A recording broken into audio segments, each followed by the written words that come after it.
Lunala got a big buff this season, and it's absolutely taking over the Master League. We start off with a terrible lead, leading Xerneas into Zacian, but I can save switch into Lunala. Lunala has an incredible combination of good pacing and incredibly good coverage, and that makes it a very strong safe swap.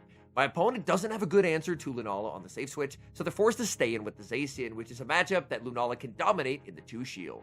My opponent finally switches out, they send in a Dragon Breath Kirim White, and Kirim White's going to be threatened by big damage from Moonblast. Moonblast lands, I can pivot back into Xerneas as my opponent fires off the Fusion Flare. The Fusion Flare, they wanted that to land on Lunala, but instead Xerneas is more than happy to take that damage. Back in comes Zacian. Zacian, these Metal Claws adding up quite a bit, but Xerneas will be able to fight back with the close combat. Close combat will get my opponent low. They try and farm down, but Xerneas barely hangs on, making one final close combat. Now my opponent is forced to burn their final shield.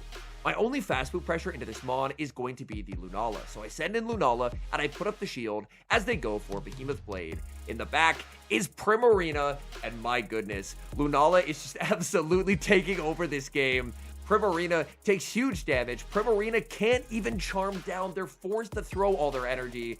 And this is just going to set up the Reshiram to sweep, because Reshiram now gets an absolutely diabolical double resisted Dragon Breath farm down to exit with the Fusion Flare loaded. Fusion Flare, it's massive overkill at this point, but it will very easily KO the Zacian as my opponent ends up force closing the app.